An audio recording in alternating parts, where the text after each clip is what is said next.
digamos, es el tercer año de una niña, del fenómeno de niña, con lluvias inferiores a lo normal, lo que fue haciendo que los años anteriores las recargas y los niveles de napa vayan descendiendo. Y nos encontramos en este año con un registro de lluvia que fue muy bajo, o sea, está dentro en el ranking de los años más bajos desde que hay registro, de los 116 años que hay registro, fueron apenas 459 milímetros, eso varía un poquito dentro de las mediciones que haya, pero está entre 440, 480, entonces la verdad que fue, digamos, es un poco lo que refleja la condición general que tenemos en los cultivos y en la zona, digamos.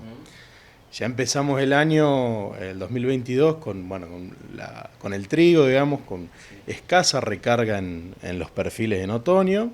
Se tuvieron que salir a seleccionar lotes para hacer trigo, midiendo agua útil, lo cual la superficie de trigo bajó mucho en la región. Tuvimos, digamos, una condición de sequía extrema durante el cultivo de trigo, además con heladas tardías que afectó mucho, y bueno, en ese sentido la producción de trigo, en términos en lo que es provincia, se redujo un 80% con respecto a la campaña anterior, lo vivimos también reflejado en la zona, y bueno, encaramos la campaña gruesa con esa misma condición, digamos, con agua en el perfil bastante ajustada. Lamentablemente durante la primavera no tuvimos lluvias que fueron desde las mínimas también de los registros para lo que es años niña y las primaveras, y bueno, hoy nos encontramos en una situación con cultivos de maíz que en algunos casos se han perdido, pero con rendimientos que se esperan inferiores, digamos, a las campañas anteriores, digamos, claramente. Y la soja todavía, un poco por definirse, pero ya, claro, ya sintiendo, digamos, los efectos, digamos, de esta campaña. Bien. Fede, ¿cuáles fueron las estrategias mayormente aplicadas, digo, en cuanto a los tiempos de siembra acá en la región?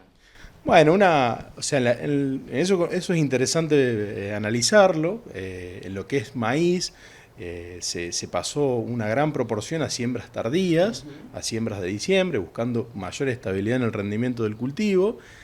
Pero incluso lotes donde era razonable sembrarlos temprano porque teníamos agua en el perfil y esperando aún así lluvias inferiores a lo normales, pero que lloviera en promedio de lo que llueven en las niñas en esta zona, podríamos lograr rendimientos aceptables.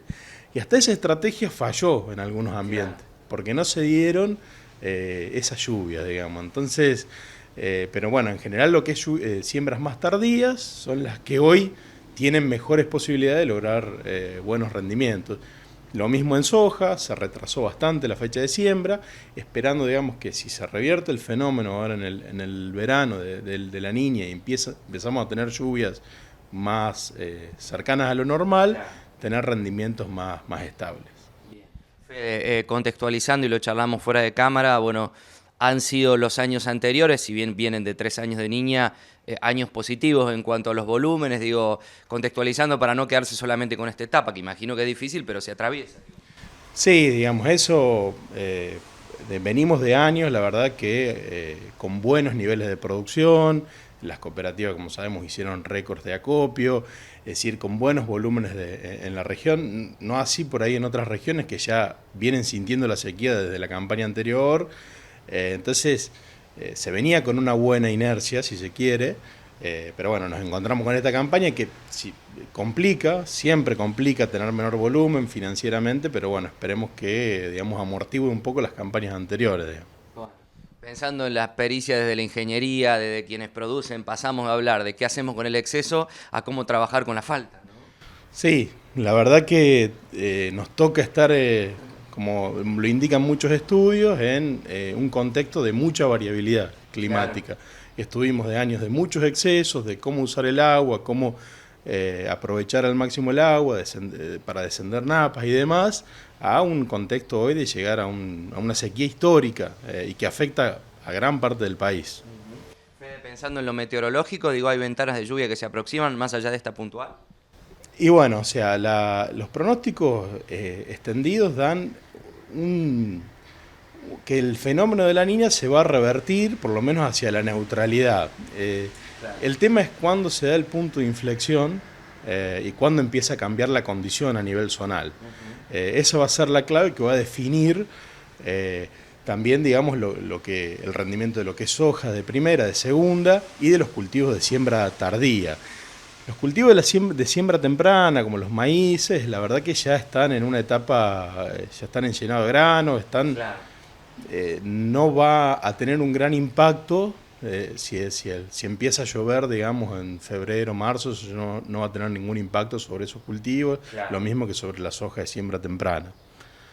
Sí, sobre los tardíos, digamos, atravesando esta etapa en otra etapa del estado del cultivo. Claro, los cultivos de siembra tardía están atravesando estas etapas en estados vegetativos, Ahí va. toleran el estrés, pero van a requerir de lluvias, porque en siembras tardías siempre se acumula lluvias durante la primavera, se arranca con el perfil cargado, Claro. y esa condición tampoco se dio en todos los casos. Entonces están atravesando etapas vegetativas sin mayores inconvenientes, pero sí dependen de las lluvias que se puedan dar durante febrero y marzo.